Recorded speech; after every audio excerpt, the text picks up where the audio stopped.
Am I audible, guys? Yes, sir. Yes, sir. Go through last lecture notes. If any doubts, you ask.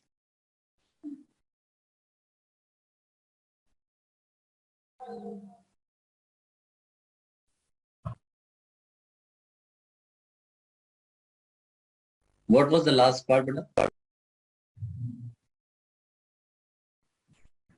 Reaction mechanism.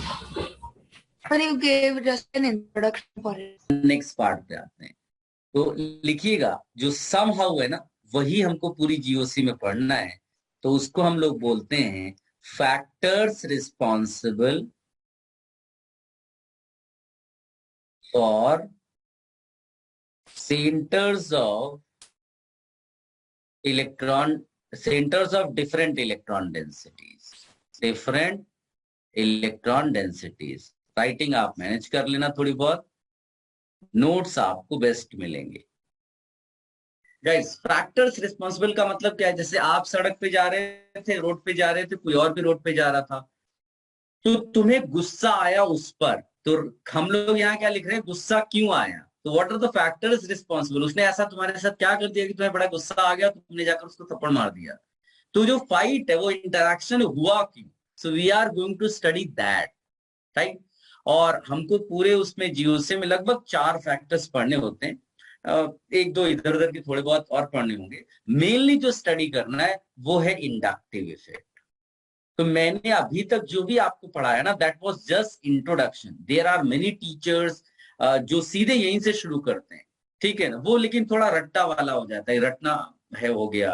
क्यों हम inductive आ रहे हैं, ये क्या है, इससे कोई लेना देना नहीं है, क्या है इंडक्टिव, बस उतना पढ़ा दिया गया। क्यों आया पिक्चर में, ये नहीं पढ़ाता है। बुक्स में भी आपको स्टार्टिंग हो सकता है इंडक्टिव से मिले। तो what ever I told you till now, that is just introduction part, because ultimate goal here is to understand organic reaction। ये भूलना नहीं है। चाहे हम ये जो फैक्टर्स लिख रहे हैं, उसका भी अल्टीमेट गोल क्या है? सो दैट आप किसी दूसरे को रिएक्शंस एक्सप्लेन कर पाओ, ठीक है। Inductive effect is first factor.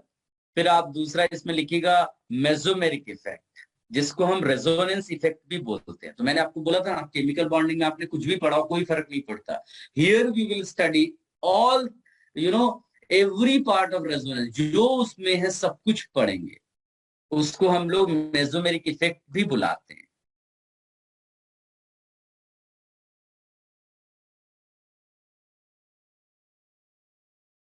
Third पे आएंगे। वो ओ है या फिर यू है सर? तो इसकी हेल्प करो बेटा। Okay sir, okay, thank you. आप सब लोग अलर्ट होकर सुनोगे भी तो मेरी राइटिंग आपको परेशान नहीं करेगी। अगर आप अलर्ट नहीं हो तो राइटिंग परेशान करेगी आपको। क्योंकि मैं बहुत अगर स्लो लिखूंगा तो राइटिंग अच्छी हो जाएगी, बट फिर स्लो लिखने में हमारा सिलेबस गड़बड़ होगा। इलेक्ट्रोमैग्नेटिक इफेक्ट,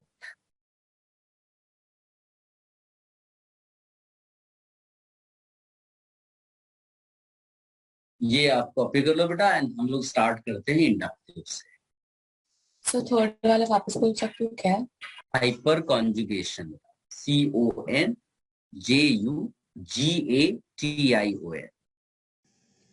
सर आप इसके नोट्स पे गए और क्या मतलब इंडक्टिव इफेक्ट के लिए नोट सर इसके लिए सबके लिए ये सब बहुत डिटेल में पढ़ेंगे। पूरा सिलेबस, पूरा जीओसी खत्म हो जाएगा ये 4 पढ़ने के बाद।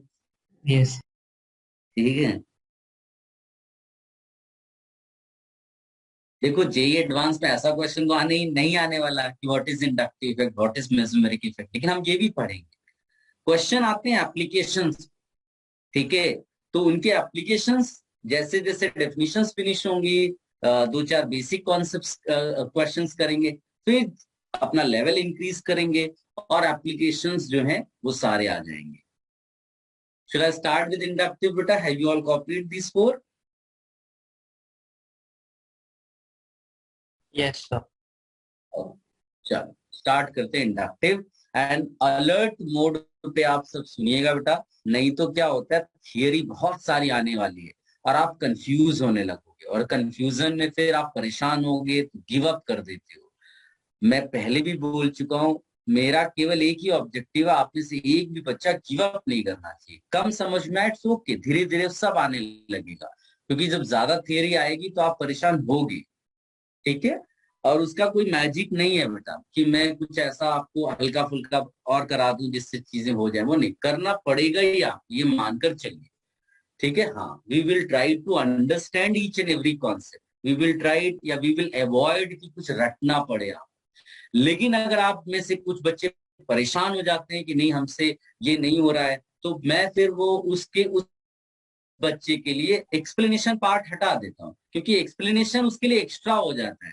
अगर मैं केवल ये केमिस्ट्री वाला जैसे 9th-10th में आदत थी या कभी और भी पढ़ा कि ये एक्सेप्शन है ना, पीरियोडिक टेबल में भी पढ़ लिया, तो तुम सब्जेक्ट को खराब तो बोलोगे लेकिन परेशान नहीं हो, खाली ये बोलोगे कि भाई इसमें रटना पड़ता है, हम क्या करें। तो मेरी कोशिश होगी पहले उन बच्चों को कैटर करने की जिनको अच्छी रैंक लानी है, उनको बिना किसी एक्सेप्शन बोले सब कराया जाए। बट अगर आप परेशान होने लगे और बैच में अगर मेजर स्टूडेंट्स ऐसे हो गए, तो फिर मैं अपना एक्सप्लेनेशन पार्ट हटा देता हूं और उसको एक्सेप्शन करके मैं भी लिखना शुरू कर देता हूं। तो बी अलर्ट, क्योंकि अगर मुझे ऐसा लगने लगा तो मैं एक्सप्लेनेशन पार्ट हटाना शुरू कर दूंगा। डायरेक्टली वो एक्सप्लेनेशन उस तरह से नहीं पूछते, एप्लीकेशन पूछते, मैं बार बार बोल रहा हूँ, तो उसके बगैर भी काम चल जाएगा। बट जब एक्सप्लेनेशन पार्ट आता है तो आपका ब्रेन अच्छे से अपने आप वर्क करता है। रटने वाले में केवल उतनी चीज आप याद रख पाओगे, उसके अलावा और कुछ सोच नहीं सकते। So I am starting with inductive effect, and to understand this inductive effect I take 2 cases. Case 1 लिया, केस 2 लिया। केस 1 में मैंने क्या किया, एक कार्बन चेन पिक किया और कार्बन चेन के साथ एक ग्रुप कनेक्ट कर दिया जी। कंडीशन ये लगाई कि G is more electron withdrawing than carbon या कार्बन चेन, जैसा भी आप बोलना चाहो। देखो, आप लोगों ने पीरियोडिक टेबल में इलेक्ट्रोनिगेटिविटी पढ़ा था, जबकि मैं यहां पर बोल रहा हूं इलेक्ट्रॉन विड्रॉइंग।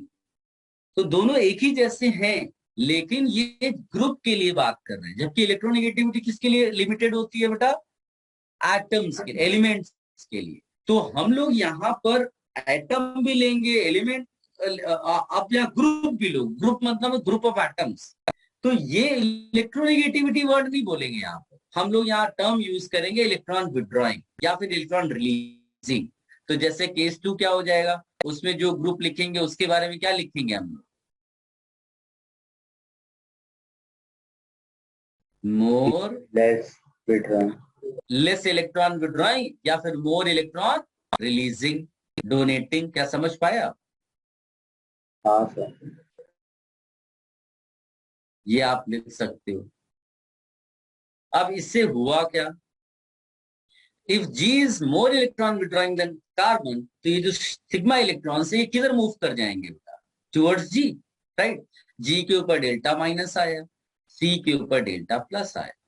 इस वाले में shared electrons will move towards carbon, G के ऊपर डेल्टा प्लस आया और सी के ऊपर डेल्टा माइनस आया। अब अगर मैं नंबरिंग कर दूं 1 2 3 4 5, 1 2 3 4 5। अब आप सोचो कि आप सिग्नल पे गए, एक घरेलू एग्जांपल देता हूं, आप सिग्नल पे गए और कार्बन यानी भिखारी को आपने कुछ पैसे दे दिए। दोनों सिचुएशंस एक जैसी, कोई डिफरेंस नहीं, खाली चार्जेस उल्टे होते हैं।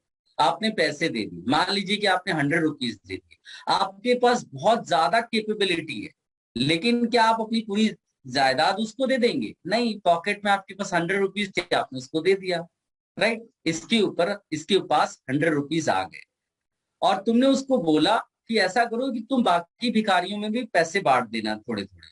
तो बताओ, वो जो कार्बन है, वो जो भिखारी है, वो 100 रुपीज का ज्यादा हिस्सा किसी दूसरे भिखारी को दे देगा या ज्यादा खुद रखेगा? क्या लगता है तुम्हें? खुद रखेगा। खुद रखेगा। कॉमन सेंस है। तो वो समझ लो कि 100 रुपीज में से 80 रुपीज अपने पास रख लिए उसने दूसरे भिखारी को 20 रुपीज दिए और बोला ऐसा करो, थोड़ा तुम रख लो, बाकी किसी और को दे। तो वो जिसको 20 रुपीज मिले उसने अपने पास 18 रुपीज रख लिया और 2 रुपीज आगे फॉरवर्ड कर दिया। यानी कहने का ये मतलब है कि जो अमाउंट है चार्ज का वो डिक्रीज कर रहा है कि इंक्रीज कर रहा है? डिक्रीज। राइट, ये ऑब्जेक्टिव था मेरा, ये एग्जाम्पल देने का। तो जहां पर मैं ज्यादा डेल्टा बना रहा हूं, ये डेल्टा सिंबल है, ये जितना ज्यादा मैं लिखूंगा, मोर डेल्टा जहां पर है उसका मतलब है लेस चार्ज। क्या मेरी बात समझ में आई सबको? Yes sir. Yes sir. ठीक है। और एक स्टेज ऐसी आएगी आप इवन सेकेंड थर्ड कार्बन के बाद ही नेग्लिजिबल बोल दोगे कि भाई 2 रुपीज 100 की रिस्पेक्ट में नेग्लिजिबल।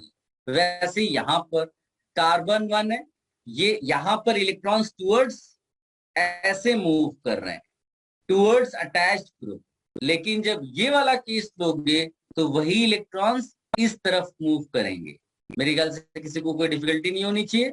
यहां पर केवल चार्जेस अपोजिट में जनरेट होंगे। वहां प्लस आ रहा था, यहां सब जगह माइनस आएगा क्योंकि पुश किए जा रहे हैं इलेक्ट्रॉन्स। तो अगर किसी की तरफ इलेक्ट्रॉन्स पुश होगा तो उसमें माइनस जनरेट होना शुरू हो जाएगा। ये जो इंडक्टिव इफेक्ट है ना, ये इसी इलेक्ट्रॉनिक मूवमेंट को इंडक्टिव इफेक्ट बोला जाता है। व्हाट इज इंडक्टिव इफेक्ट बेटा? This electronic movement. क्या थोड़ा बहुत समझ में आया? बस तो नोट्स अभी लिखा हूं, थोड़ा बहुत समझ में आया बेटा? Yes sir. तो पहले क्या करो, आप लोग ये कॉपी कर लो, फिर मैं आपको नोट लिखाता हूं। 4-5 नोट लिखाएंगे जिनका हम डिस्कशन करते चले। अलर्ट मोड पे बेटा सब सुनिएगा, हाँ, क्योंकि धीरे धीरे फिर आप अगर एक साथ डील नहीं कर पाओगे। यस बेटा। सर मतलब जैसे जैसे कार्बन 1 पे डेल्टा प्लस है तो मतलब वही सबसे ज्यादा इलेक्ट्रॉन डेंसिटी देगा ना, ऐसा होगा ना? वो सबसे ज्यादा इलेक्ट्रॉन डेंसिटी देगा मतलब? सब मतलब सबसे ज्यादा इलेक्ट्रॉन वही देगा ना जी को, ऐसा? मैं तुम्हारी बात समझ नहीं पा रहा हूँ, तू या तो मुझे पूरा स्टेटमेंट सुनाई नहीं दे रहा है। सर नहीं, मतलब जैसे डेल्टा प्लस है जो कार्बन पे, मतलब उसका चार्ज ज्यादा, तो उसका चार्ज ज्यादा इसलिए क्योंकि वो ज्यादा इलेक्ट्रॉन क्लाउड जी को दे रहा है। हाँ, ये आप ये नहीं, उल्टा बोलो, बोलो कि जी इसके नजदीक लगा हुआ है तो जी का जो सबसे ज्यादा इफेक्ट होगा वो कार्बन 1 पे होगा, ऐसे वर्ड्स बोलो। हाँ सर। है ना? कार्बन नहीं दे रहा है जी को, या ले रहा है, जी दे रहा है। मतलब जी, अगर तुम सिग्नल पे नहीं जाओगे तो भिखारी का कुछ नहीं होने वाला। भिखारी तुमसे ना मांगने आया था, तुम जा रहे हो, तुम अपना इफेक्ट दिखा रहे हो, तो जी गया कार्बन चेन के पास और अपना इफेक्ट दिखाया।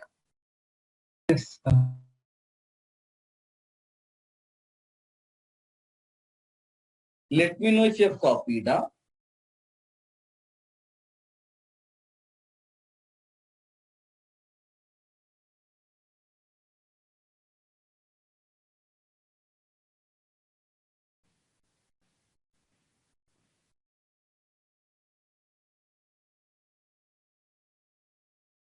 सर वो आपने इंडक्टिव इफेक्ट के नीचे क्या लिखा है? इंडक्टिव इफेक्ट के नीचे डेल्टा मोर लेस चार्ज, मतलब वो क्या बोल रहे थे आप? वो ये बोल रहा था कि जो मैंने डिजाइन में ज्यादा डेल्टा, 2 डेल्टा, 3 डेल्टा बनाया ना, तो जितने ज्यादा डेल्टा मतलब उतना कम चार्ज होता चला। Okay sir. सर उधर फॉर्म में 4 डेल्टा आएंगे इसमें राइट साइड वाले। वो मेरे से मिस्टेक हुई, इसका मतलब वो तुम अपने हिसाब से समझ के करते चले जाओ।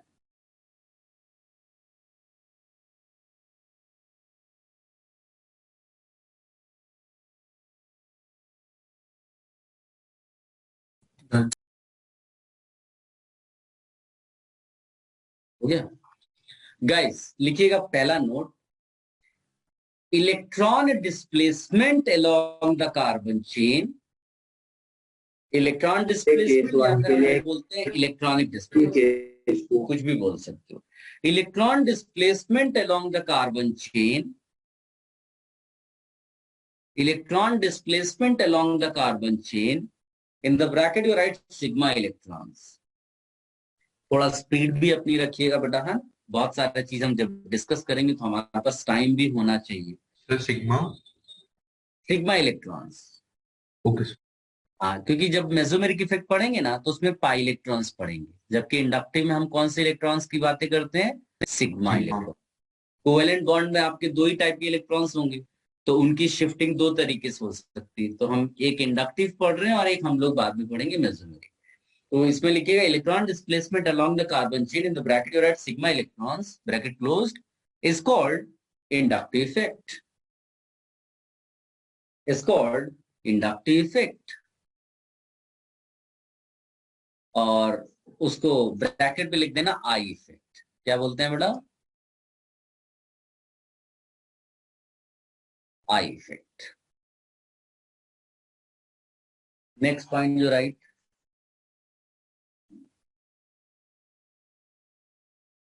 Next, in one case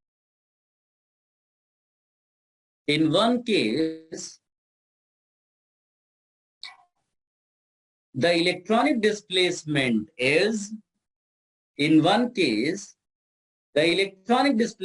is towards attached group. In one case the electronic displacement is towards attached group.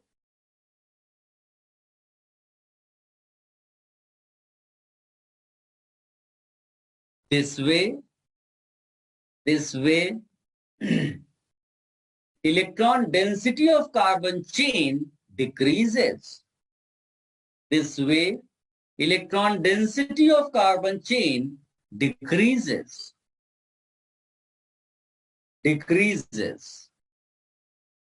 This way electron density of carbon chain decreases. This is called negative inductive effect.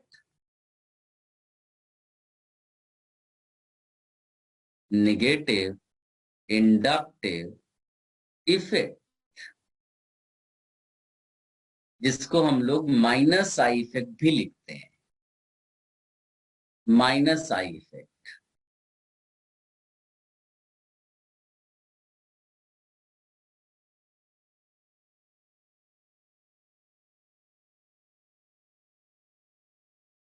यहां तक लिख लिया बेटा सबने? हाँ sir. Next point. अच्छा, next point तुम खुद भी गेस कर सकते हो, क्या लगता है? Positive I effect. हाँ, तो कोई बच्चा बोल सकता है क्या पूरा पॉइंट? एनीवन?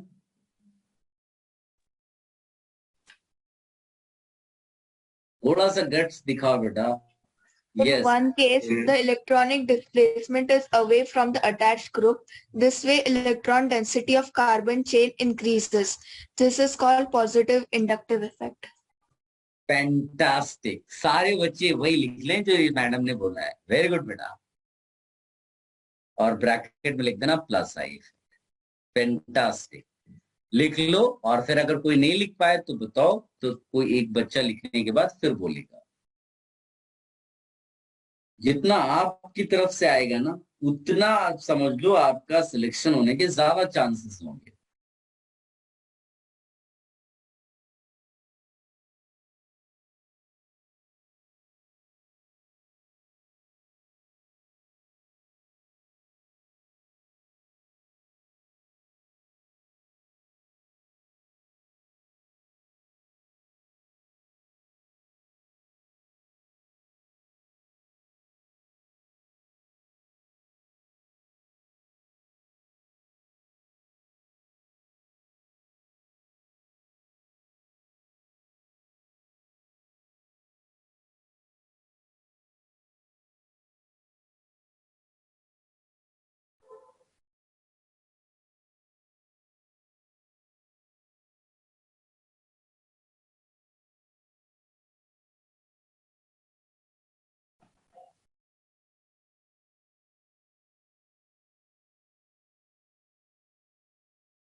लिख लिया बेटा सबने?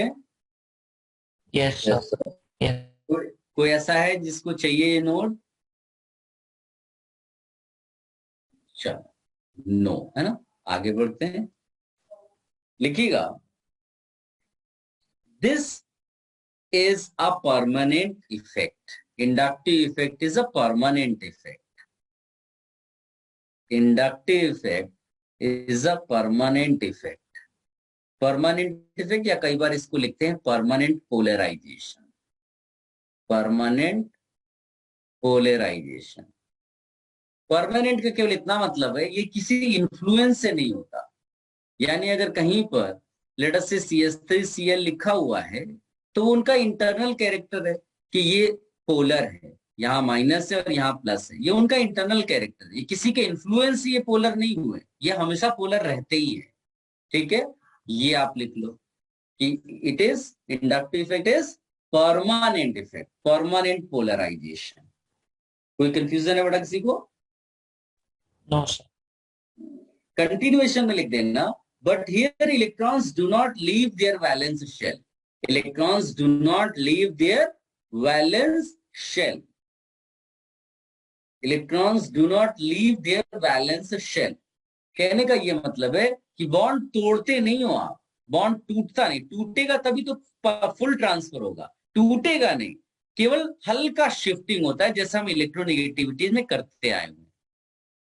ठीक है, तो समझ लो कि electronegativity is part of inductive. Electronegativity केवल एटम्स और एलिमेंट्स की बात कर रहे थे हम लोग, यहाँ पर ग्रुप्स की भी बात करेंगे, तो ये ज्यादा बड़ा चीज हो गया, जबकि इलेक्ट्रोनेगेटिविटी केवल हम एलिमेंट्स की बात कर रहे थे। ठीक है सर, आप ये लास्ट स्टेटमेंट एक बार रिपीट कर सकते हो सर, इंडक्टिव इफेक्ट के बाद? Inductive effect is a permanent effect, but here electrons do not leave their valence shell.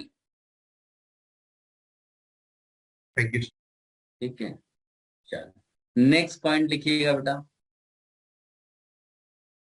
Next point, inductive effect is distance dependent, inductive effect is distance dependent. ये तो हम पहले ही discuss कर चुके हैं ना, ग्रुप से जैसे जैसे दूर जाओगे उस ग्रुप का इंडक्टिव इफेक्ट कम होता जाएगा कि बढ़ता जाएगा? कम होता। तो आप ये चीज हाईलाइट कर लो कि मोर distance implies less inductive effect, मोर distance implies less inductive effect. Sir ये वाले नोट रिपीट कर सकते? Yes, inductive effect is distance dependent, more distance implies less effect, even it can be ignored after second or third carbon। अगर requirement ना हो तो आप ignore भी कर सकते हो, it can be ignored after second और थर्ड कार्बन।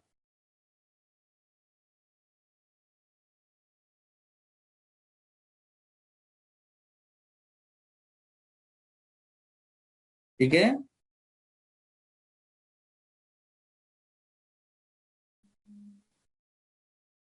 Yes sir.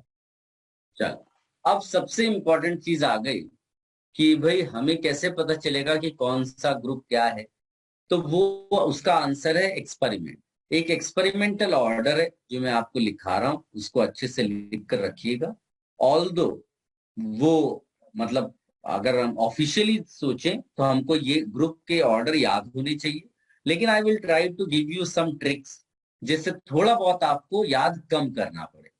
ठीक है, लेकिन मेरी ट्रिक्स एक्सपीरियंस पर बेस्ड है, थोड़ा बहुत साइंटिफिक लॉजिक है, उसके अलावा ग्रुप का प्रिडिक्शन फिजिबल नहीं है, वो एक्सपेरिमेंटल ही है। जैसे फ्लोरीन का इलेक्ट्रोनेगेटिविटी फ्लोरीन से ज्यादा है या फिर नाइट्रोजन से ज्यादा है, तो वो जो ऑर्डर है, वो जो आप लिखते हो F greater than no greater than, ये एक्सपेरिमेंटल है, लेकिन उसको बाद में थियोरेटिकली थोड़ा बहुत एक्सप्लेन करते हैं, like with the help of size, कि साइज छोटा हो गया उसके अट्रैक्टिंग पावर ज्यादा वगैरह वगैरह, बट वो फुल प्रूफ नहीं है। वैसे ही हम लोग भी थोड़ा बहुत करेंगे।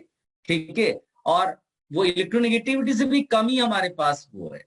ठीक है, कहने का मतलब है कि ये एक्सपेरिमेंटल ऑर्डर है, अगर आप में टैलेंट है तो आप याद रख लेना, वरना जो मैं बताऊंगा उसकी हेल्प लेकर के आपको आपके सिलेबस की सारी चीजें सॉल्व हो जाती है। पहले मैं एक्सपेरिमेंटल ऑर्डर दे रहा हूं। NR3 plus greater than NHR2 plus. ये प्लस का मतलब होल मॉलिक्यूल पे प्लस है, नॉट ऑन H और N। वैसे तो सेंटर पे आप निकाल सकते हो, आपको केमिकल बॉन्डिंग में बताया जाता है फॉर्मल चार्जेस कैसे निकालते हैं, बट अगर आपको नहीं समझ में आ रहा है तो आप होल पे मानकर चलना, ठीक है। Greater than SR2 plus. ये डैश क्या है बेटा, कोई बताएगा क्या? Carbon chain attach. यस, तो ये हमारे लिए अनसेटिस्फाइड बैलेंस। ये विद अच्छा एक और बात सबको बता दूं मैं, ऑल्दो हम लोग हमेशा कार्बन चेन बोलते हैं यहाँ पर, बट समझ लो कार्बन चेन आपके लिए एक रेफरेंस है। कुछ और भी लोग हैं तो भी इनका रिलेटिव ऑर्डर वही रहने वाला है। क्या मेरी बात समझ में आ रही है आपको? हाँ है ना? तो कार्बन चेन एक रेफरेंस के लिए लेते हैं हम लोग। इसका ये मतलब इमोशनली, अभी जैसे एक दूसरे बैच में बच्चा इमोशनल हो गया, बोला सर आपने कार्बन चेन ही केवल बताया था, आप दूसरी जगह क्यों ले रहे हो?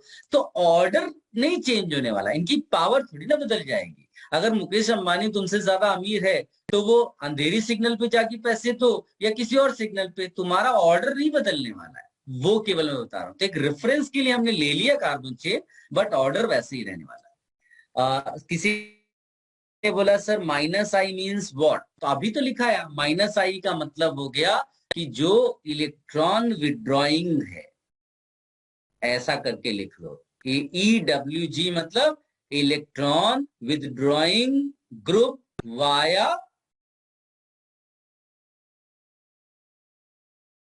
इंडक्टिव। ये लिखना इसलिए जरूरी है वाया, क्योंकि आगे चल के मेसोमेरिक भी आएगा, तो फिर सब मिक्स्ड पढ़ना होगा, तो सब बहुत कॉम्प्लेक्स होता चला जाएगा। तो हम लोग इसीलिए मैं कह रहा हूं आपसे अलर्ट मोड पे रहिएगा, क्योंकि थियरी जब एक साथ आपको मिलना शुरू होती है ना, तो डेफिनेटली एक अंदर आपके थोड़ा सा घबराहट आएगी। तो उस टाइम पर आपको काम होने की जरूरत है। थोड़ा सा अपने आप को मैनेज कर लोगे, फिर आगे सब नॉर्मल हो जाएगा, क्योंकि चीजें रिपीट होंगी।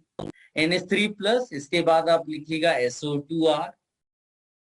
चाहे मैं आपको कम थियरी दे दूं या ज्यादा दे दूं, उससे कोई फर्क तो पड़ेगा नहीं, है ना, लेकिन कम दूंगा तो उन बच्चों का लॉस हो जाएगा जो अच्छी रैंक के लिए जा रहे हैं। तो मैं अपनी तरफ से पूरा दूंगा, आप कितना लेते हो वो आप पे डिपेंड करता है। ये मान के नहीं चलना है कि आपके अंदर सारा टैलेंट है और सामने वाला ही कुछ ऐसा उल्टा सीधा दे रहा है जो समझ में नहीं आ रहा है। ये नहीं सोचना है बेटा। सर इन ग्रुप्स में आर क्या है? आर बेटा एल्काइल ग्रुप है, इथाइल मिथाइल प्रोपाइल ब्यूटाइल, जो हम लोगों ने यूपीएससी में पढ़ा है, ठीक है। आप देखो FCl BRI, ये तो इलेक्ट्रोनेगेटिविटी का ही तो ऑर्डर है, तो सब वैसा ही है, केवल हम नाम देते हैं यहाँ पर इंडक्टिव इफेक्ट, बिकॉज ये ग्रुप्स एटम्स सबके लिए होता है।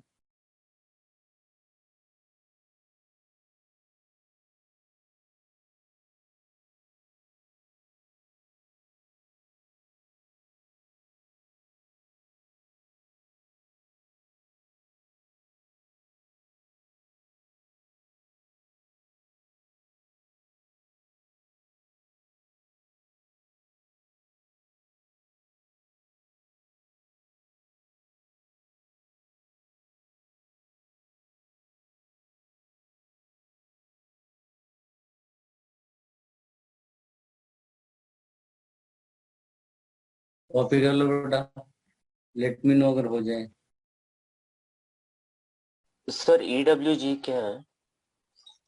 कोई बताएगा बेटा इसको? Electron withdrawing. Okay sir, thank you.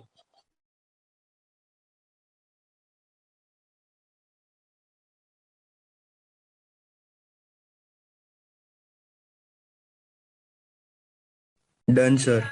Sir EWG क्या है? कोई बताएगा? Electron withdrawing group. अजय तुम लोग डिस्कनेक्ट हो जाते हो इसलिए पूछते हो आकर के, या फिर सुनते ही नहीं हो?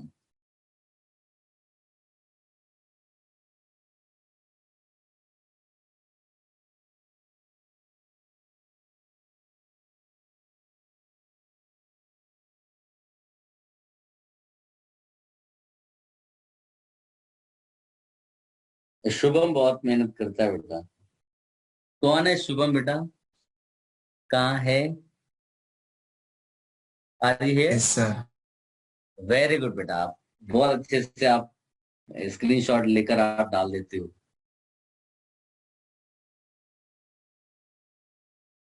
सब लोग भाई शुभम को थैंक यू बोल देना। Thank you Shubham. चल हटा दें इसको बेटा।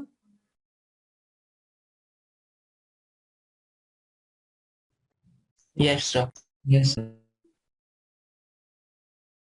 Now you all write electron releasing ERG via inductive effect.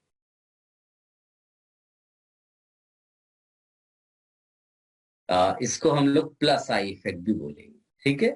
तो ये ग्रुप्स जो हैं ये कम है नंबर में, O minus, COO minus, then you can write CR3, then you can write CHR2, then you can write CH2R, then you can write CH3, then D for deuterium. It is an isotope of hydrogen. ये भी लिख लो आप। Sir आपने पहले What did you say बेटा? नहीं sir कुछ नहीं समझ गया। सर आपने पहला O माइनस लिखा है ना? हाँ, O माइनस।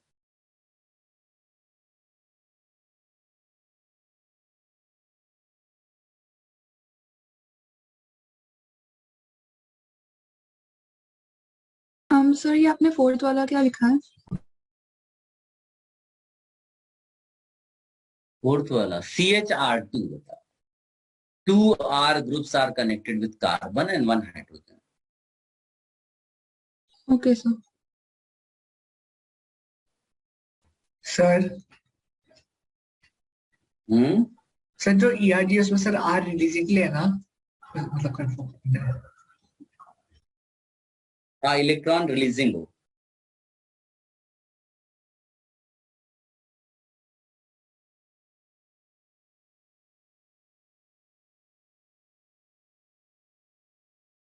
सर लास्ट में क्या लिखा आपने? सर डी क्या है?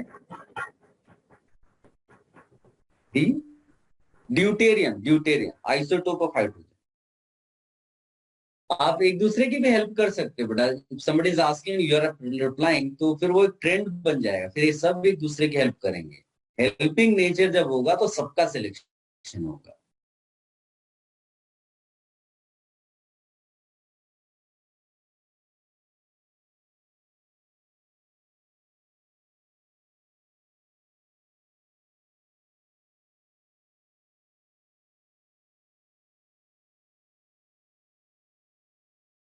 हो गया?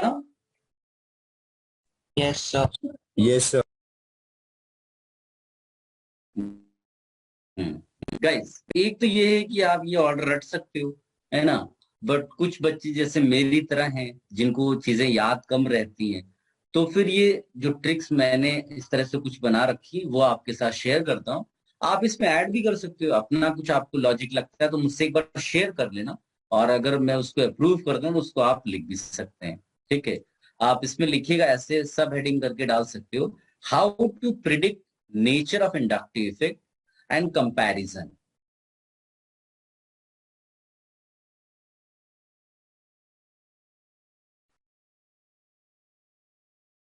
Nature of inductive effect and comparison. Are you ready? शुरू करें? Sir, how to predict nature? How to what? How to predict nature के बाद क्या sir? Predict nature of inductive effect of different groups and their comparison.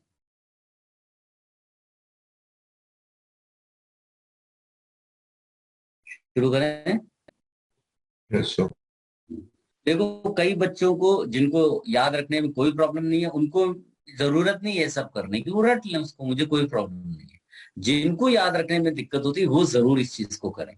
तो पहला point आप लिखिए, and ये बड़ा इंटरेस्टिंग सा पॉइंट है, कई बच्चे आकर जब बोलते हैं मुझसे कि सर इतना सारा है कैसे याद कर, कैसे पता चलेगा कोई इंडक्टिव माइनस वाला ग्रुप है या प्लस आई वाला है, तो उनके लिए मैं एक स्टेटमेंट बोलता हूँ और वही मैं तुम्हें भी लिखा रहा हूँ कि तुम्हें बिना टेंशन लिए लाइन याद रखनी है, all groups are minus I फे ग्रुप्स। लिख लो, all groups are minus I फे ग्रुप्स। कोई टेंशन ही नहीं, जो ग्रुप दिखे सब माइनस आई लिखो, all groups are minus I फे ग्रुप्स।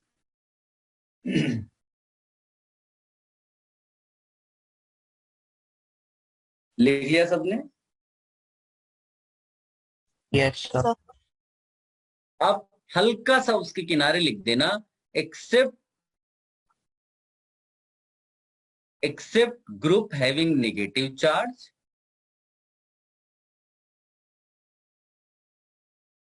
और एल्काइल ग्रुप, यानी इन दो सिचुएशंस को छोड़ दो तो सारे ग्रुप्स आपको माइनस आई बोलने हैं, वो उस वाले उसमें आए ऑर्डर में या ना आए, उस लिस्ट में हो या नहीं हो, सारे ग्रुप्स को तुम्हें क्या बोल देना है, माइनस आई। क्या मेरी बातें सबको समझ में आ रही हैं? Yes sir. तो याद रखना कितना आसान, कोई टेंशन ही नहीं है कि कोई ग्रुप आपको माइनस आई या प्लस आई करके याद रखना है।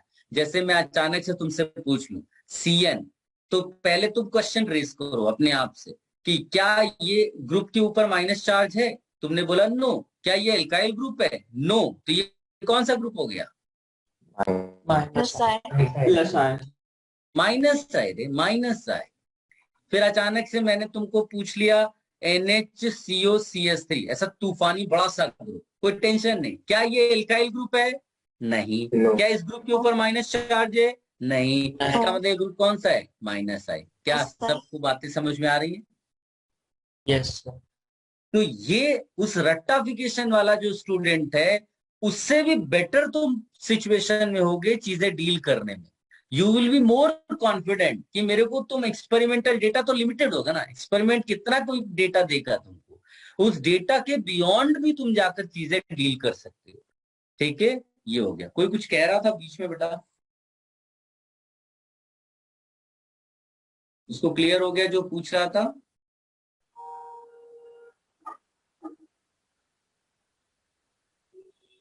सर आप इसका एक और एग्जांपल दे सकते हो? इसका? अरे इसके कुछ भी तो जो तुम्हारी मर्जी हो वो लिख लो।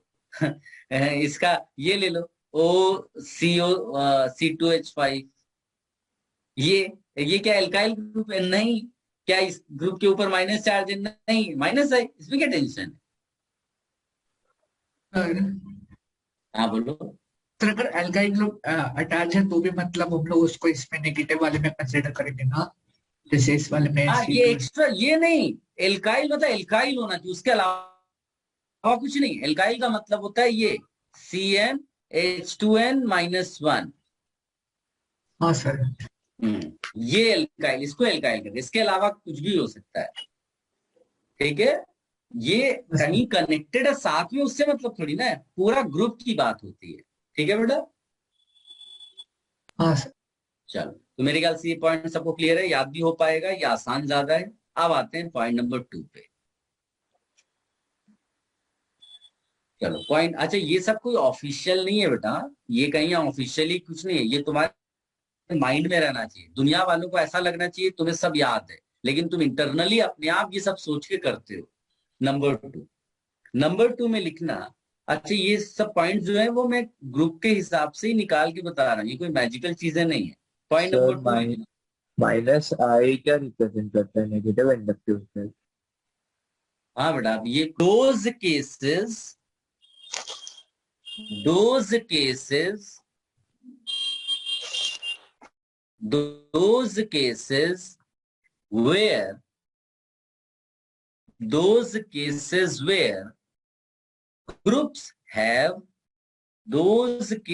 where groups have actual positive or negative charge. Those cases where groups have actual positive or negative charge, then inductive effect will be greater. then their inductive effect will be greater. सबने लिख लिया?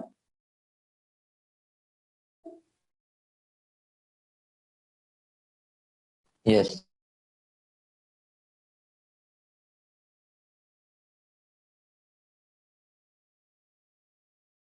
देखो बेटा, इसमें कोई तूफानी चीज नहीं है, कॉमन सेंस की बात है।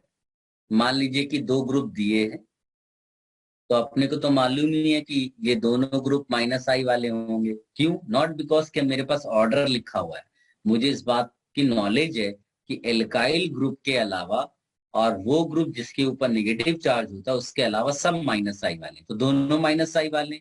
लेकिन किसका -I ग्रेटर होगा, इसके लिए ये पॉइंट यूज किया कि चार्ज अगर इसके ऊपर है तो उसका आई इफेक्ट ज्यादा होगा। क्या सबको समझ में आया ये पॉइंट? कॉमन सेंस की बात है। प्लस चार्ज होगा तो ज्यादा विड्रॉ करेगा ना, इसमें कोई तूफानी चीज थोड़ी ना है, तो कॉमन। इसीलिए तुमने देखा होगा कि ऑर्डर में भी तुम्हारे प्लस वाले पहले आ गए। हाँ, इनका एमंग इनमें ये प्रेडिक्शन एक्सपेरिमेंटल हो गया, लेकिन इतना कुछ पूछेगा ही नहीं तुमसे, तुम टेंशन ही नहीं लेना। वो इसी तरह से पूछेगा कि तुम आराम से उसको उन पॉइंट्स के बेसिस पे कर लोगे जो मैं तुम्हें लिखा रहा हूं। इसी तरह समझ लो कि एक ग्रुप दिया है O- और एक ग्रुप दिया है CH3, तो अपने को तो मालूम है कि ये दोनों +I वाले हैं, क्योंकि हमने लिख रखा है कि एल्काइल ग्रुप या फिर group having negative charge. Order wise इसको पहले लिखेंगे तो इसके ऊपर नेगेटिव चार्ज है, ज्यादा पुशिंग पावर होगी। आंसर +I का। क्या सबको समझ में आ रहा है? ठीक है, इतना परेशान होने की जरूरत नहीं है बेटा, पॉजिटिव रहना है। जब क्वेश्चन सॉल्व करोगे तो तुमको खुद रियलाइज होगा कि तुम चीजें कर पा रहे हो। निगेटिव वे में मत जाना कि अरे ये तो कर लेंगे, फिर वो वाला आएगा तो कैसे करेंगे, इतना सोचने की जरूरत नहीं है। क्वेश्चंस आने दो, करेंगे, अपने आप सॉल्विंग होगी। ठीक है, टेंशन नहीं लेना है। ये पॉइंट हो गया हो तो नेक्स्ट पॉइंट पे जाए बेटा। Yes, sir. चलो नेक्स्ट पॉइंट लिखिएगा। अब नेक्स्ट पॉइंट अनफॉर्चुनेटली मैं केवल उनको समझा पाऊंगा जिनको थोड़ा बहुत रेजोनेंस आता है केमिकल बॉन्डिंग के थ्रू। अगर नहीं आ रहा है तो ये पॉइंट आप स्किप कर सकते हो। ध्यान से सुनना। जैसे मान लो एक ग्रुप ये दिया हुआ है और एक ग्रुप दिया है ये, ठीक? दोनों ग्रुप -I वाले हैं, +I वाले हैं, या एक माइनस और एक +I है? क्या बोलते हो आप लोग? दोनों -I। देखो अब आप लोग बिंदास कॉन्फिडेंस के साथ ये बोल पा रहे हैं ना, कितना अच्छा है। अब आते हैं पावर पे। तो पावर में ये दोनों न्यूट्रल हैं। अब दोनों न्यूट्रल हैं तो कैसे प्रेडिक्शन करें? बड़ा डिफिकल्ट हो गया, तो एक्सपेरिमेंटल हो गया। फिर हम लोगों ने दिमाग लगाया कि ये वाला जो पहला केस है ना, इसमें लोन पेयर सिंगल डबल का एक रेजोनेंस बनता है, जबकि इसमें ऐसा कोई भी रेजोनेंस नहीं है। तो अगर हम इसका एक रेजोनेंस का स्ट्रक्चर लिख दें तो हम लोग रियलाइज करेंगे कि उसी नाइट्रोजन के ऊपर प्लस चार्ज आ गया। तो अगर मान लो डायरेक्टली कनेक्टेड एटम जिसको हम किसी साइट के साथ कनेक्ट करेंगे उसके ऊपर माइनस चार्ज है, सॉरी प्लस चार्ज है, तो बताओ वो ज्यादा इलेक्ट्रॉन को अपनी तरफ खींचेगा या कम? ज्यादा। तो पावर आ गई ना अपने पास -I इफेक्ट की। क्या थोड़ा बहुत समझ में आया बेटा जिनको पहले से रेजोनेंस आता था? नहीं समझ में आया क्या किसी को? समझ आया समझा। Very good. तो मैं पॉइंट लिखा दूं इसका, फिर आप ये कॉपी कर लेना। Yes sir. Yes. लिखो, those cases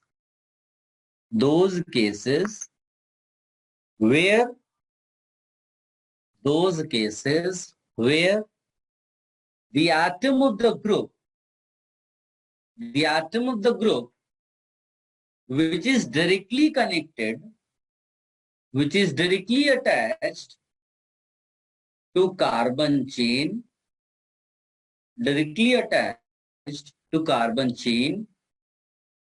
does not have actual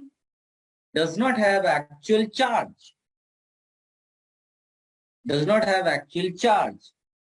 but charge appears when we write resonating structure. Charge appears when we write resonating structure, then inductive effect will be predicted on the basis of the charge. Sir, resonating structures. When we write resonating structures, then inductive effect will be predicted according to charge. For example, वो जो मैंने नीचे लिखे हुए हैं, तो आप इसमें क्या लिख दोगे कि when we write resonating structure, nitrogen gets positive charge, that is why overall inductive effect of the group will be greater.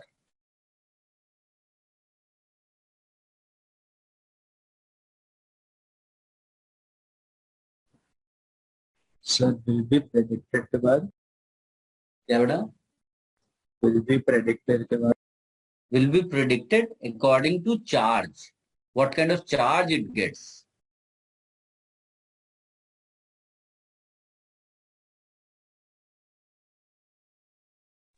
Sir charge appears के बाद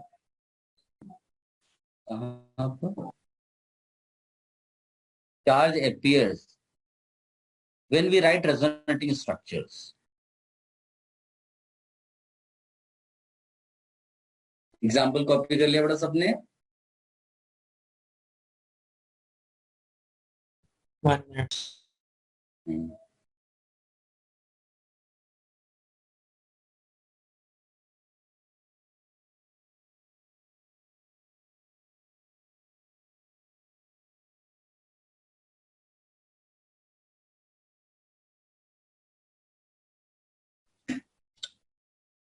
सर हम्म, सर अगर नेगेटिव चार्ज आता है तो सर फिर उसको हम लोग उसका कम हो जाता, उसका कम हो जाता हाँ है ना, इसीलिए तो मैंने बोला कि it will be predicted according to charge.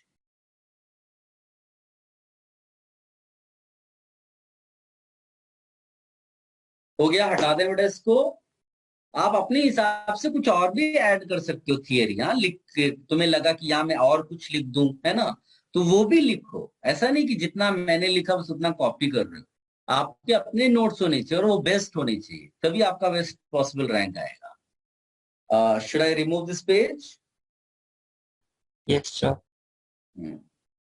अब एक पॉइंट ये भी आप लिख सकते हो, जैसे कई बार ऐसा भी तुम्हें मिलेगा, हम इसमें बाय हाइब्रिडाइजेशन प्रेडिक्ट करते हैं, और ये केमिकल बॉन्डिंग में भी सिखाया जाता है एस कैरेक्टर के बेसिस पे.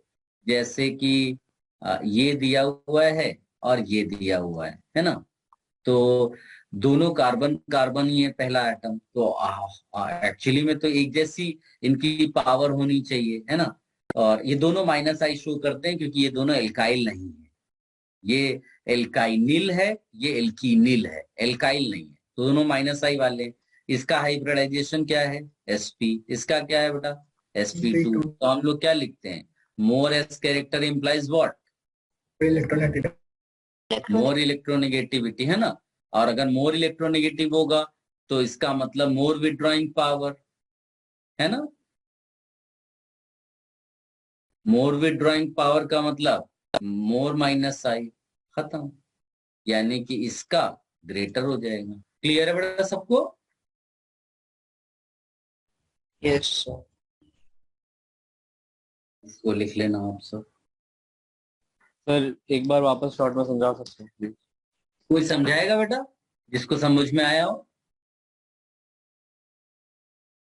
हमें दोनों स्ट्रक्चर में हाइब्रिडाइजेशन निकालते हैं पहले वाले का, तो जिसका ज्यादा इस कैरेक्टर होगा तो वो उसका इलेक्ट्रोनेगेटिविटी भी ज्यादा होता है, तो उसके कारण उसका विड्रॉइंग पावर भी ज्यादा होगा. थैंक्स.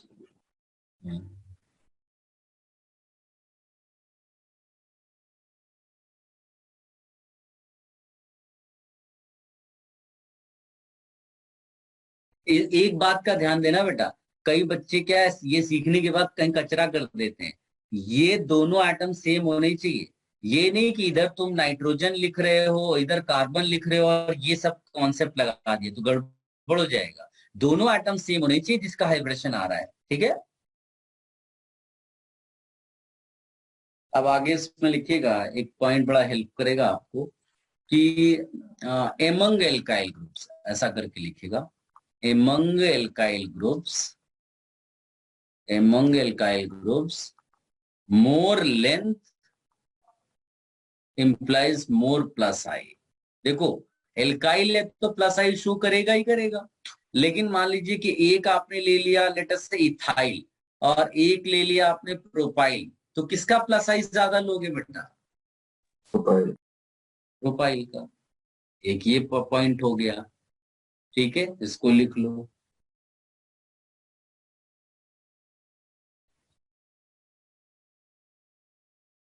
सर इस बेटा सब प्लस साइज मतलब ज्यादा, तो मतलब वो ज्यादा इलेक्ट्रॉन देगा ना? हाँ, इलेक्ट्रॉन रिलीजिंग है, यानी सामने जो साइट होगी उसको वो इलेक्ट्रॉन देगा। हाँ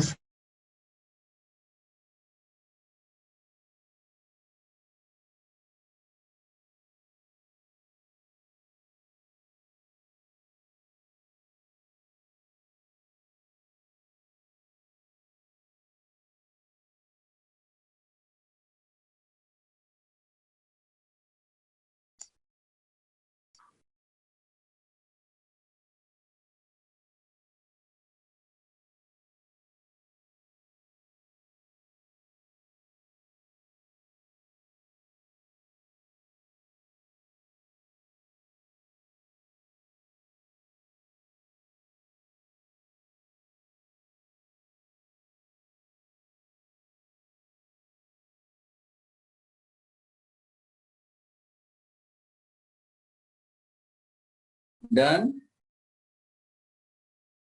यस सर। अब इसका लास्ट पॉइंट जो डोमिनेटिंग पॉइंट है, इस पॉइंट से भी बेटर पॉइंट है वो, उसको हम ऐसा लिखते हैं कि मोर ब्रांचिंग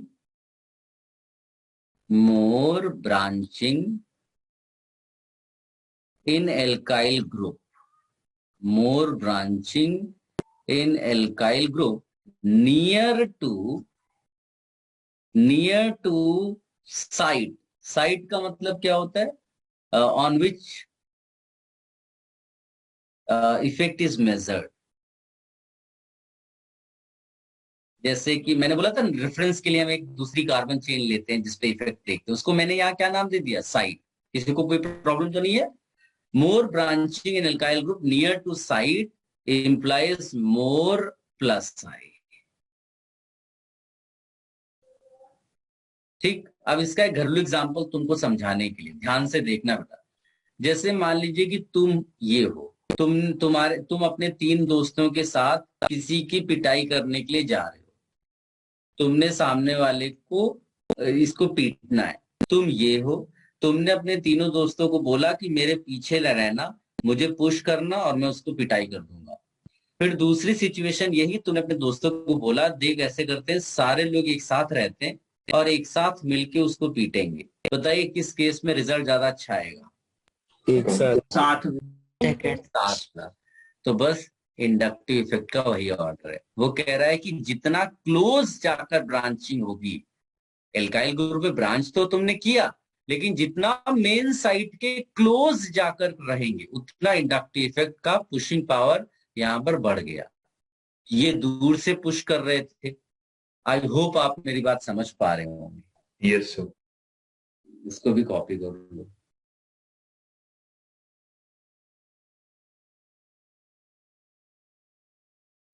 सर वो ऑन विच इफेक्ट इज के बाद क्या लिखा?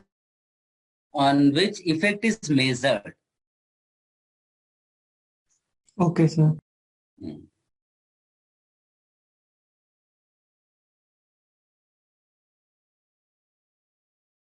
देखो मैं पहले से ही आपको बोल रहा, चीजें टफ होंगी, लेकिन अगर आप अलर्ट होकर लेक्चर्स अटेंड करोगे ना, तो इतना आपको बाद में भी कोई थियरी ज्यादा पढ़ने की जरूरत नहीं पड़ेगी। नहीं तो क्या होता है, फिर बच्चों को क्या लगता है कि कोई टेक्स्ट बुक बता दें जिनको हम पढ़ के समझ जाएंगे। ये सब चीजें तुम्हें टेक्स्ट बुक में नहीं मिली होंगी, ये सब तो एक्सपीरियंस के बेसिस पे टीचर्स लिखते हैं। तो मैंने अपना एक्सपीरियंस आपके साथ शेयर किया और कुछ नहीं। आप बुक कोई पढ़ोगे तो उसमें खाली इंडक्टिव इफेक्ट का डेफिनेशन होगा, उसके एग्जांपल्स होंगे, फिर क्वेश्चन चालू कर देते हैं। ये होता है उनका स्टाइल। ठीक है, तो सर, आप नोट्स ये आप एग्जांपल प्रॉपर फिर से बनाओ। एक्सप्लेन कर सकते हो? कौन सा बेटा, ये वाला? हाँ सर। इसका तुम वही स्टाइल में माइंड में घरेलू एग्जांपल याद रखना कि जितना नजदीक जाकर के सारे लोग मिलके किसी की पिटाई करेंगे उतना ज्यादा इफेक्टिव होगा। तो कार्बन के पास 3 मिथाइल ग्रुप पास में आए और उन्होंने अपना इलेक्ट्रॉन पुश किया, तो इसकी जो पुशिंग पावर है वो बढ़ गई, जबकि इस वाले में क्या है, डिस्टेंस दूर होती चली गई, तो उनका पुशिंग पावर भी वीक होता चला गया। ठीक है, यस सर। इसको हटा दें।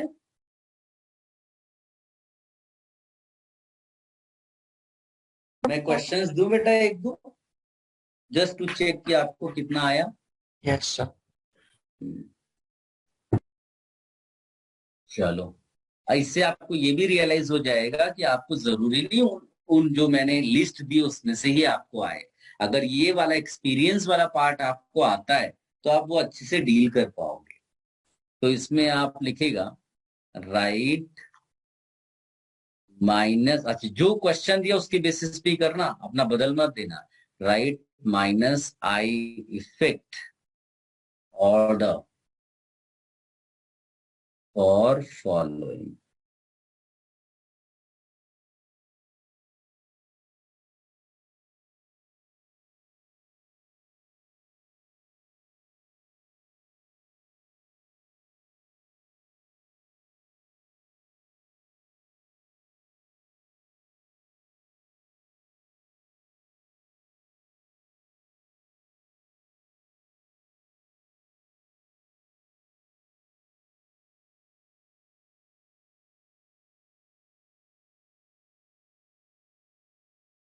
Right your answer in chat box बेटा, बोलना नहीं, अपना आंसर चैट बॉक्स में लिखो, इट्स वेरी इजी। सोचो, आराम से आंसर आएगा।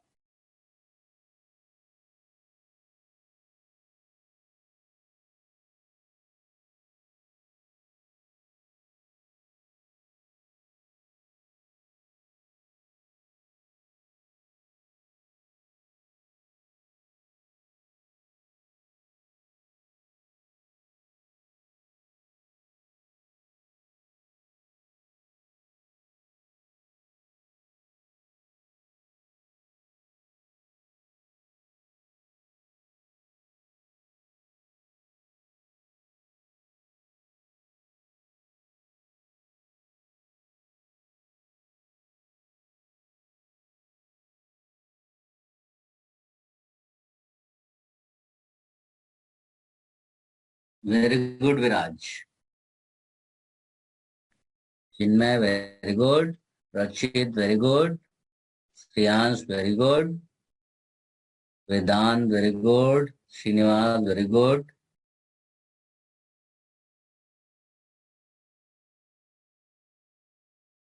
Girish, Vansh, Veer, Manan, Shubham, Aditya very good. थोड़ा बहुत मिस्टेक भी आप करेंगे तो भी चलेगा, but you have to share your answer. Until unless you participate, selection कैसे होगा? एग्जाम ही देने नहीं गए।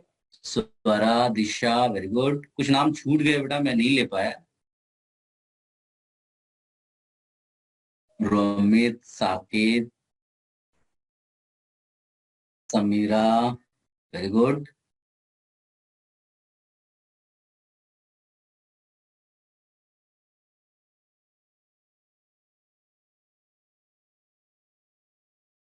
Riddhika very good. Soham, Swarangi,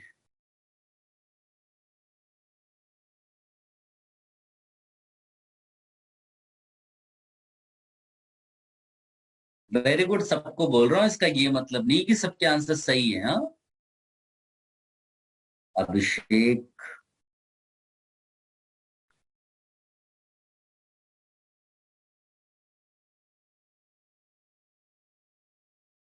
Manushree,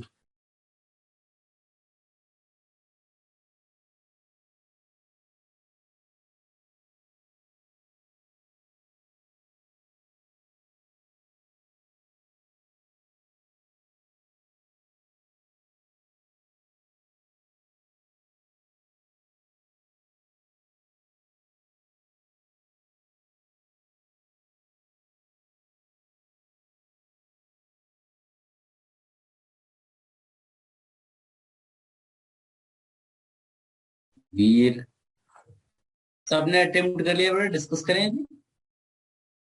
Yes, sir. देखो ये हमारा साइट होगा, है ना। साइट कार्बन चेन भी हो सकता है या कोई और भी, उससे अपने को मतलब नहीं है इतना। हाँ, तो अब इस ग्रुप का माइनस आई इफेक्ट किसकी वजह से होगा बेटा? तो कॉमन सेंस कहता है कि एल्काइल ग्रुप्स तो प्लस आई वाले होते हैं ना, तो इनका होता तो फिर माइनस आई नहीं लिखा होता। इसका मतलब इस वाले का मेन इफेक्ट कौन डिसाइड कर रहा होगा? और सब में लेकिन फ्लोरीन है। डिफरेंस किस चीज का है? डिस्टेंस, है ना। ये मेन साइट है, मेन साइट से क्लोजेस्ट किस में एफ है? थर्ड वाले में। यानी कि जो भी माइनस आई इफेक्ट होगा वो यहीं पर मैक्सिमम वाला होगा, तो थर्ड में आपको सबसे पहले लिख देना है। तो हमारा ये आंसर किसके बेसिस पे निकला? डिस्टेंस डिपेंडेंसी पे, डिस्टेंस डिपेंडेंट, है ना। और फिर 3 के बाद क्या लिखेंगे बेटा? 1 है, फिर 2, फिर 4।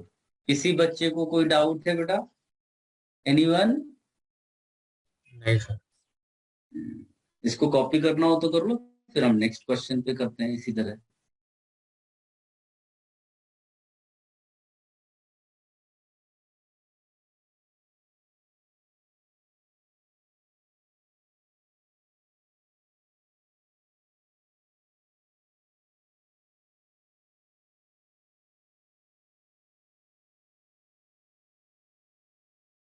चलो नेक्स्ट करिएगा।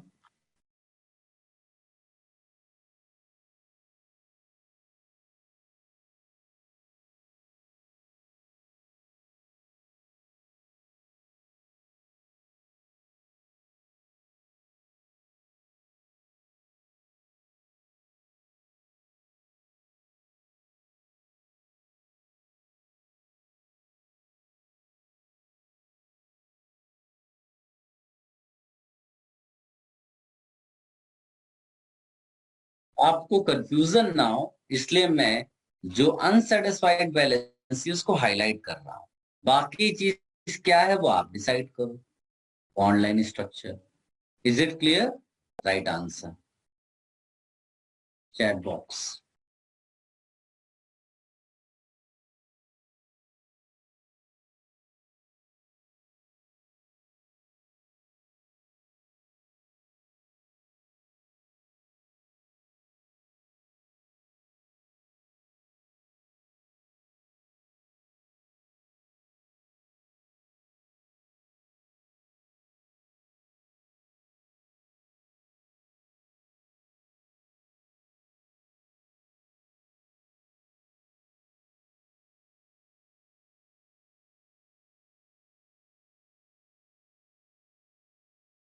सर सॉरी पर मैंने ज्यादा सुना नहीं, आपने ये ग्रीन वाली का क्या रीजन बोला सर?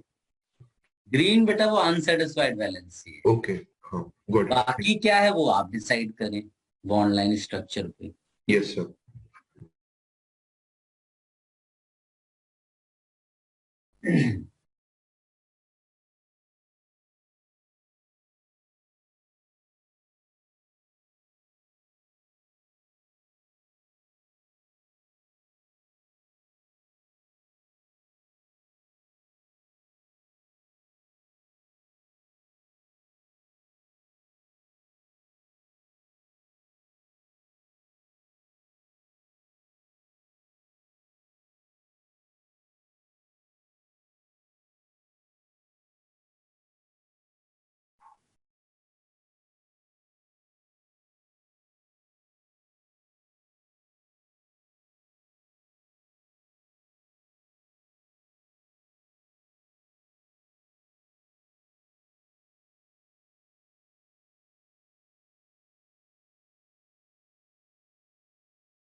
विराज, रोमित, श्रेयांश, एक दो लोगों के नाम के आगे जेनित लिखा है, मुझे आगे समझ में नहीं आया। स्वरा, सुयश, सोहम, दिशा, गिरीश, आर्यन, चिन्मय, मनन, रचित, रिद्धिका, शुभम, श्रीनिवास, अभिषेक, वीर, साकेत, वेदांत, वंश, श्रेया, तीर्थ, देन ऋषित, मनुश्री, श्वेता। नाम आप पहले लिखें तो ज्यादा अच्छा रहता है। आपके उसमें कभी आपका जो आईडी होगा वो आपने नहीं डाला, वो से नहीं पढ़ पाता मैं, या फिर जेनित करके लिखा है। Samira, very good. These students have participated, but और मेजरली आंसर सही है, दैट इज गुड। हाँ,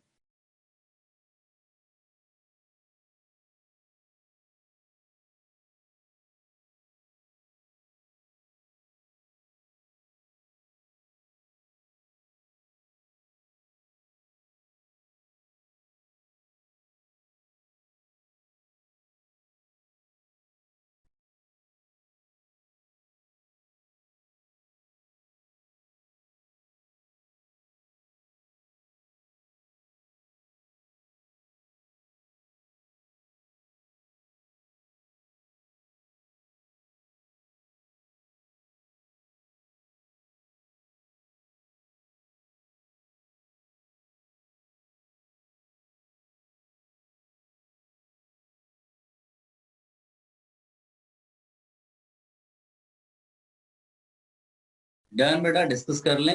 स्वरांगी, वेरी गुड। सबने सोच लिया?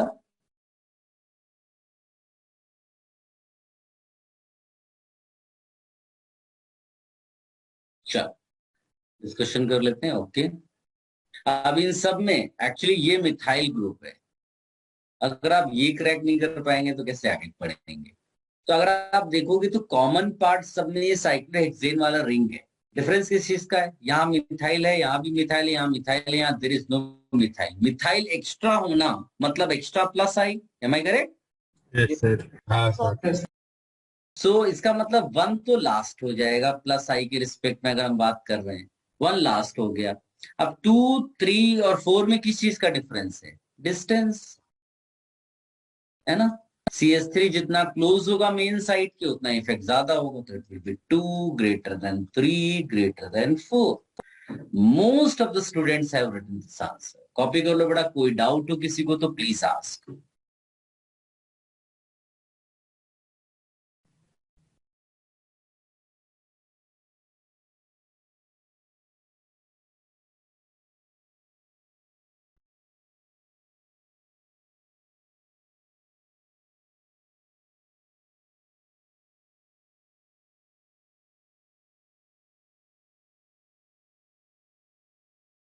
Should I remove this?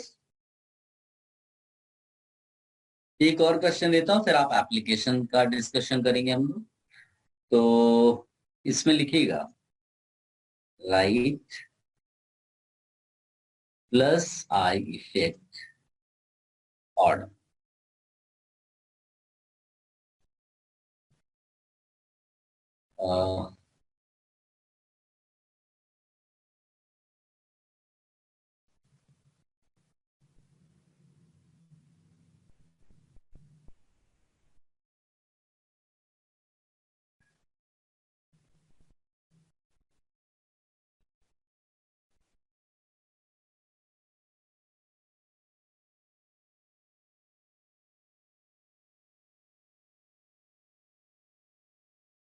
Quick answer. You can write in chat box.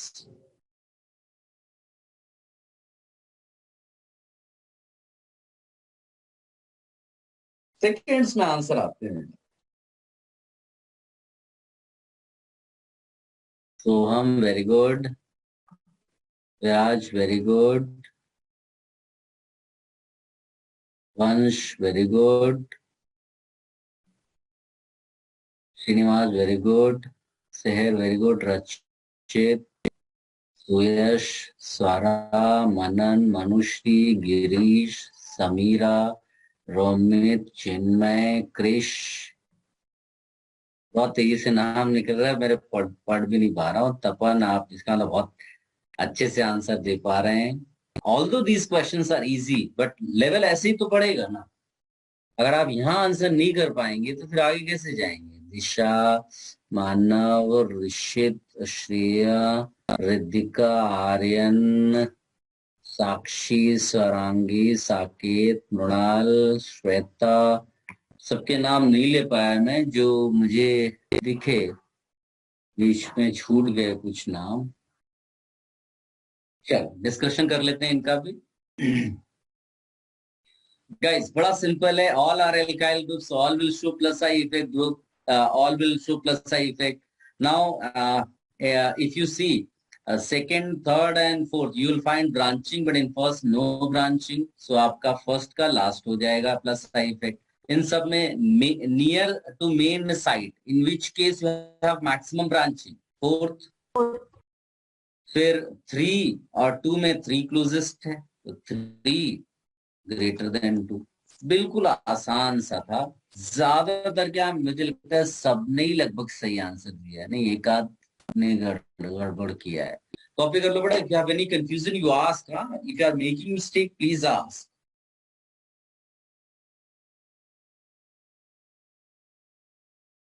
और अगर ये लिख लिया हो तो फिर हेडिंग डालिएगा applications of inductive effect, applications of inductive effect. Sir yes बेटा। सर आप एक बार एक्सप्लेन कर सकते हैं कि 4 के बाद 3 क्यों आएगा, 2 क्यों नहीं आ सकता है? हाँ, कोई भी बेटा एक्सप्लेन करेगा? क्लोजेस्ट है वो मेन साइड से। Thank you.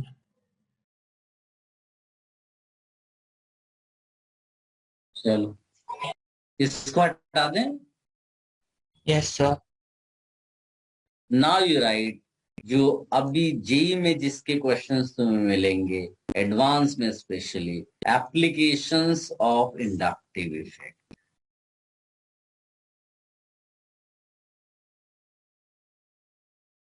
Applications of inductive effect. इसमें पहला एप्लीकेशन हम लोग लिखेंगे to determine acidic strength of different compounds, to determine acidic strength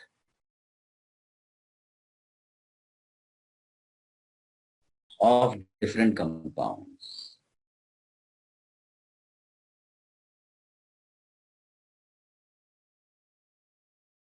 To determine acidic strength of different compounds. इसको लिख लीजिएगा। Main focus will be on carboxylic acid, but general manner में हम इसको लिख कर रखते हैं। कार्बोक्सिलिक अपने सिलेबस में मेनली है, उसकी बात ज्यादा करेंगे। अच्छा, बिफोर आई टेल यू, कैसे करते हैं? व्हाट डिड यू से बेटा? तो एसिडिक स्ट्रेंथ को डिफाइन कैसे करते हैं? उस सब पे डिस्कशन करेंगे अभी, वो भी हम बात कर लेंगे। बट पहले ये बताओ एसिड क्या होता है। एप्लीकेशन तो बाद में करेंगे, पहले ये तो पता हो एसिड क्या है। एनीवन? जो H plus ion plus ion water में डिसॉल्व करना। Very good.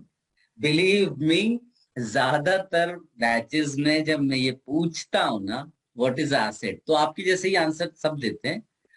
कोई बोलेगा, ज्यादातर बोलेंगे कि compound which gives H plus, फिर कोई ज्यादा अच्छे से टेक्निकली ज्यादा बोलने के चक्कर में बोलता है कि विच गिव्स H3O प्लस, फिर उसको और सुधारते हैं, बोलते हैं gives H plus in water, ऐसा हाइड्रोनियम आयन इन वाटर ऐसा करके बोलते हैं। अब फिर उनसे मैं पूछता हूं कि किसने तुम्हें ये बताया, तो वो बोलते हैं कि हमने पढ़ा है 9th 10th में। मैंने पूछता हूं मैं कि कहाँ से पढ़ा है, तो बोलते बुक में पढ़ा हुआ है। फिर बहुत कोई इमोशनल होता है तो वो टीचर को क्रेडिट दे देता है कि हमने टीचर ने पढ़ाया था ये सेम चीज। मेरा कहना ये है, एंड बिलीव मी, अगर आपसे अभी पूछ लूं ना व्हाट इज एटम, तो तुम फटाफट आंसर दोगे atom is the smallest part of the matter. सोचिए कि ये डेफिनेशन आपने जो पढ़ी ये 9th 10th में कभी बताई गई होगी, और आज तुम जो है चैंपियन हो एटॉमिक स्ट्रक्चर में, तुमने पूरा चैप्टर अच्छे से पढ़ रखा है, और उसमें तुमने ये जो पहला पॉइंट पढ़ा होगा वहां लिखा होगा अकॉर्डिंग टू डाल्टन, और डाल्टन साहब हो गए फेल, क्योंकि उसके बाद बहुत सारी थियरीज आई। थॉमसन मॉडल आया, फिर उसके बाद जो है रदरफोर्ड मॉडल आया, नील बोर ने अपना मॉडल प्रपोज किया, और फिर फाइनली आपने क्वांटम मैकेनिकल मॉडल पढ़ा एटॉमिक स्ट्रक्चर का। इतना सारा पढ़ने के बाद भी तुम एक आंसर देते हो कि atom is the smallest part of the matter. ठीक है, ये होता है अपने साथ। अब यहां पर जब मैं आपसे बोलता हूं, मैंने ये सब क्यों एग्जाम्पल दिया, ये बताने के लिए कि जब आप चीज बोल रहे हो तो आप उसको साथ में ये बोलो कि किसने कहा है। अगर आपने कहा कि according to Dalton, Dalton atoms the smallest part of the matter, तो अगर वो गलत है, यानी वो चीज अगर आज के टाइम पे गलत हो गई है, तो उसका ब्लेम डाल्टन पे जाएगा, तुम पे नहीं जाएगा। और तुमने क्या कर लिया, तुमने अपने ऊपर सारा ब्लेम ले लिया कि atoms the smallest part of the matter. यहां मिस्टेक हो रही। तो जब आपसे पूछा गया व्हाट इज एसिड, अगर आप में से जो जिन्होंने बताया वो ये बोल देते according to Arrhenius acid is the substance which gives H+ when dissolve in water, तो परफेक्ट हो जाता। उसका रीजन है कि एसिड अकेला ये डेफिनेशन नहीं है, दूसरा किसी ने इससे बेटर डेफिनेशन दी हुई है। आप समझे मेरी बात। अगर आपने, या तो आप सब बता रहे हो, सब बता रहे, फिर भी आपको वो नाम लेना पड़ेगा, क्योंकि एग्जाम में भी वही आएगा, which of the following is Lewis acid. तो अगर आपने केवल इतना ही सीखा कि acid is the substance which gives H+, तो फिर आप लुईस एसिड नहीं पहचान सकते। तो आप ऐसा समझो कि जब पहली बार एसिड के बारे में ये सब हो रहा होगा, तो आर्हीनियस साहब ने अपना डेफिनेशन प्रपोज किया, यानी कि जो कंपाउंड एसिडिक कैरेक्टर शो करते थे, सबके पास क्या अवेलेबल था, H+ जो वाटर में आकर के मिल जाता था। तो उन्होंने अपना डेफिनेशन दिया। फिर लॉरी ब्रॉन्स्टेड साहब आए, उन्होंने बोला कि भाई ये तो बड़ी लिमिटेड डेफिनेशन है, यू आर सेइंग कि substance will behave as acid only in water, why water, I another solvent, I'll take ammonia as solvent, my HCl will behave as acid and ammonia also. तो उन्होंने बोला कि acid is the substance which gives H+, that means proton, to any other compound, not to any compound. Why water? इस तरह से definitions है। तो हम लोग क्या करेंगे, before we talk about this application part, हम लोग वो 3 डेफिनेशन जो एसिड बेस की हैं पहले वो लिख लेंगे, ऑल्दो फिजिकल केमिस्ट्री का पार्ट हो गया या इनऑर्गेनिक का, बट हम यहाँ पर लिख लेंगे सो दैट अपने एप्लीकेशन पार्ट में कोई प्रॉब्लम ना आए। कॉन्सेप्चुअली क्लैरिटी होनी चाहिए व्हाट इज एन एसिड। तो हम लोग सबसे पहले ये लिखेंगे Arrhenius acid base concept, Arrhenius acid base concept, Arrhenius acid base concept. तो इसके लिए बेटा लिखिएगा एक छोटा सा note. Are you ready?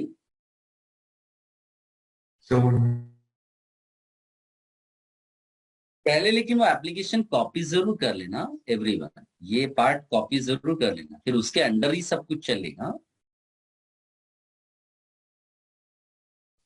Sir yes बेटा। सर ये कहना कि व्हाट इज एसिड ऑफ ए 3 लोग, मतलब 3 जो आप बोलोगे वो लिखना है। वही, और उनकी अलग, उससे अलग कुछ नहीं है, यानी हम सारी जो acid base concepts, acid base compounds पढ़ते हैं वो इन्हीं के अंडर आएगा। चलो लिखो बेटा, according to Arrhenius, according to Arrhenius an acid is a substance, according to Arrhenius, an acid is a substance which gives H+. According to Arrhenius, an acid is a substance which gives H+ when dissolved in water. When dissolved in water.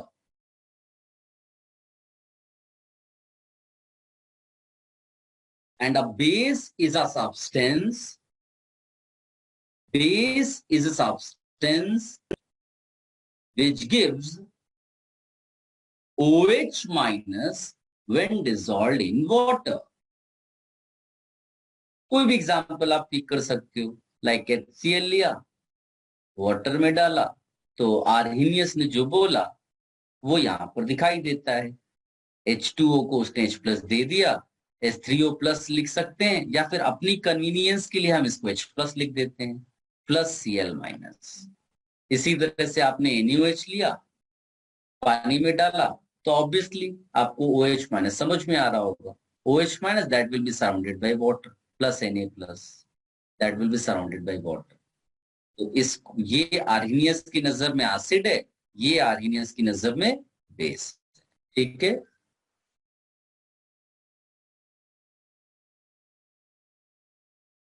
इसके बाद दूसरा heading डालिएगा, इसी में मतलब second.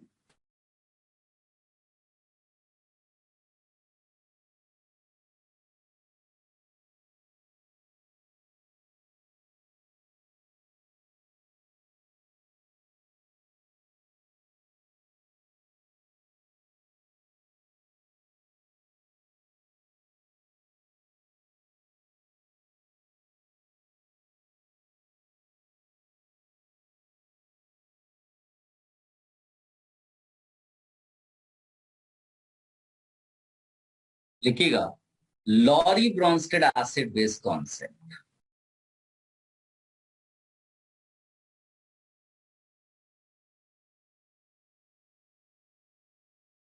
Lorry Bronsted acid base concept. Lowry Bronsted acid base concept. इसमें लिखिएगा note everyone,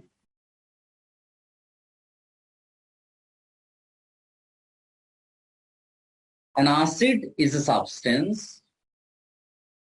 An acid is a substance which is capable of giving a proton.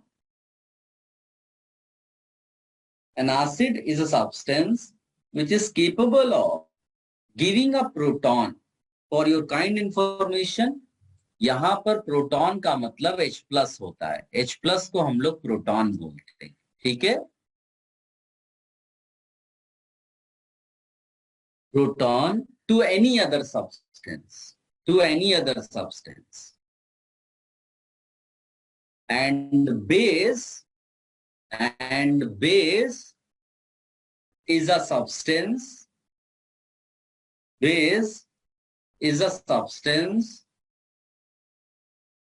which is capable of, base is a substance which is capable of accepting proton from any other substance, आप इसको ऐसे देखो बेटा, सबने लिख लिया बेटा यहां तक? Sir can you repeat this note? कोई रिपीट करेगा जिसने कंप्लीट लिख लिया हो? Anyone? An acid is a substance which is capable of giving a proton to any other substance, and base is a substance which is capable of accepting protons from any other substance. Thank you. Guys, listen. Consider HCl plus NH3, ये तो इसमें बड़ा clear cut पता है अपने को। अगर मैं इसका इक्वेशन कंप्लीट कर लूं तो कोई भी देखकर बता सकता है कि HCl is the substance here जो NH3 को क्या दे रहा है, H प्लस प्रोटॉन दे रहा है, और NH3 is the substance which is accepting H plus, तभी तो NH4 प्लस बना। तो हम HCl के नीचे क्या लिख देंगे बेटा? एसिड, और NH3 के नीचे क्या लिख देंगे? बेस। बस इसको कॉपी कर लो।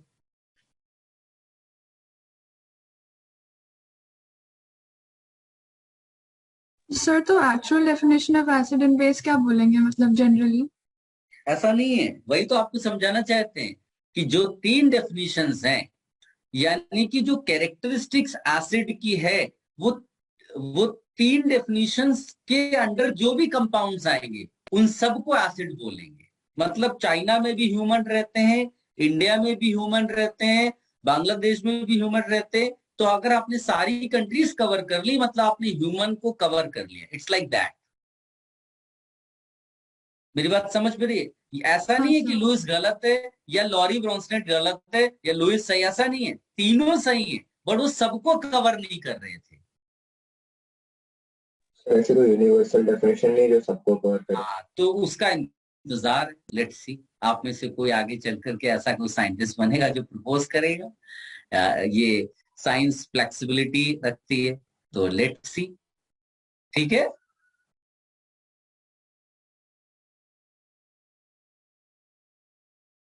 चलो इसको हटा दें।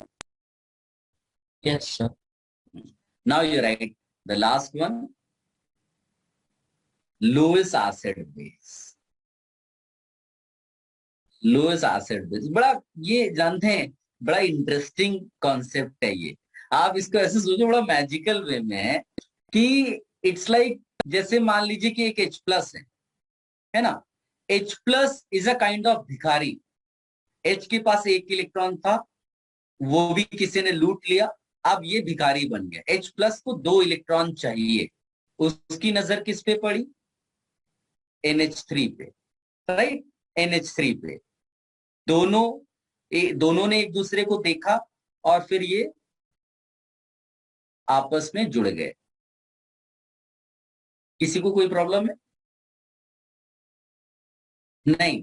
अब देखो नजर कैसी है। लॉरी ब्रॉन्स्टेड कहता है कि NH3 ने H+ एक्सेप्ट किया, that is why NH3 is a base. क्या मेरी बात समझ में आ रही है? Yes.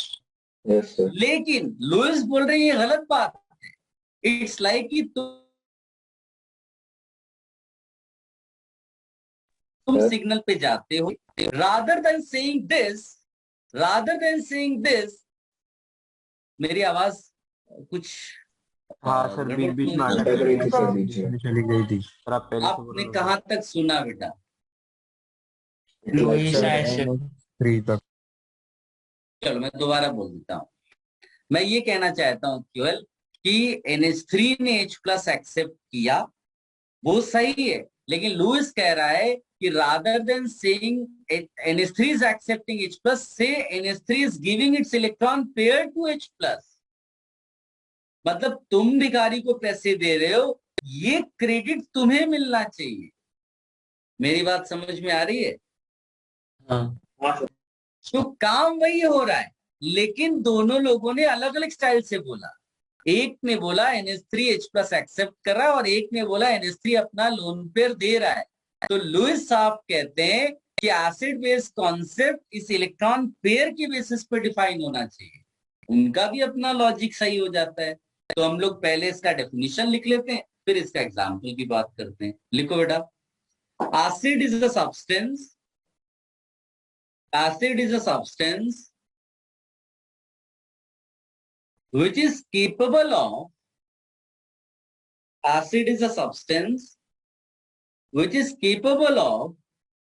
accepting electron pair.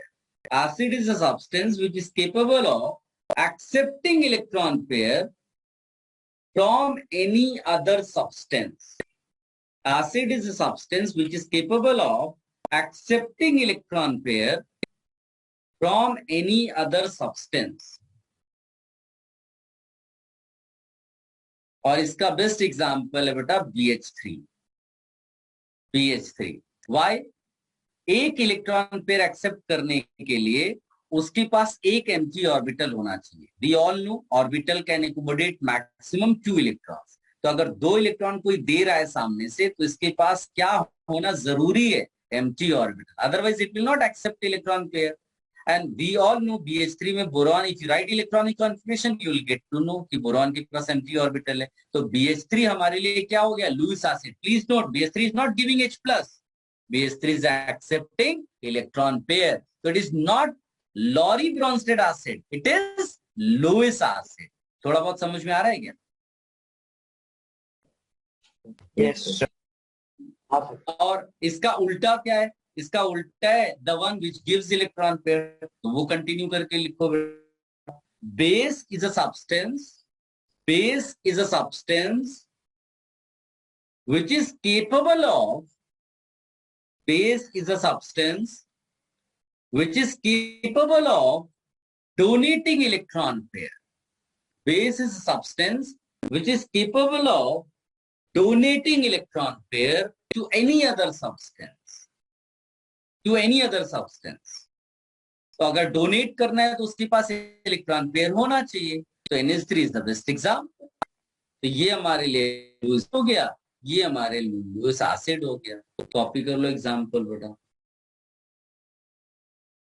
ये कॉपी कर लो और हम लोग जो एप्लीकेशन पार्ट है वो नेक्स्ट लेक्चर में कंटिन्यू करेंगे। यहां तक आप लिख कर रखिएगा, ठीक है? यस सर अगर कॉपी करें लीव कर सकते हैं? यस बेटा, you can leave if you have copy. Thank you sir. Bye sir. Thank you sir, bye sir.